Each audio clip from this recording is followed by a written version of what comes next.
ना सॉरी मुझसे मत बोलो, उस गरीब इंसान से बोलो जो तुम्हारी शर्म करके तुम्हारे छोटे मोटे काम कर देता है और तुम उस इंसान को अपने पैर की जूती समझ लेती हो। बराबरी का हिस्सा दो इस दुनिया में उसको भी। समझ में आ रहा है? ठीक है। जाओ। भैया मैडम जी देखिए, अगर आप फिर से मुझसे कोई घर का काम करवाने आई हैं तो मैं हाथ जोड़ रहा हूँ आपके आगे, मैं नहीं करूँगा कोई काम। और आपको जहाँ कंप्लेंट करनी है वो कर दीजिए, मुझे नौकरी से निकलवाना है बेशक नौकरी से निकलवा दीजिए, लेकिन अब आपके घर का काम नहीं होगा। अरे भैया आप मेरी बात तो सुनिए, मैं आपसे कोई घर का काम नहीं करवाने आई हूँ, मैं आपसे माफी मांगने आई हूँ। माफ़ी? हाँ, मुझे समझ आ गया कि मैंने आपके साथ बहुत गलत किया। आप तो मेहनत से वो काम कर रहे थे जिसके आपको पैसे मिलते हैं, लेकिन मैं आपसे अपने घर का भी काम कराने लगी थी जो आपका काम है ही नहीं। देखिए मुझे माफ़ कर दीजिए, मुझसे बहुत बड़ी गलती हो गई।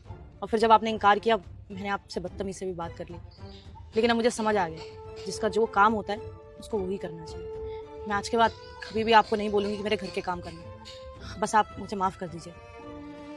ठीक है मैडम जी, माफ़ी ना मांगिए, आपको अपनी गलती का एहसास हो गया, बहुत है मेरे लिए। बस अंत में यही कहना चाहूँगा कि किसी गरीब को इतना मत दबाइए कि उसको अपनी गरीबी पर शर्मिंदा होना पड़े। हर गरीब की अपनी इज्जत होती है, अपना काम होता है, और वो ईमानदारी से अपना काम करके खुश है। सही कह रहे भैया, बस मुझे माफ़ कर दीजिए।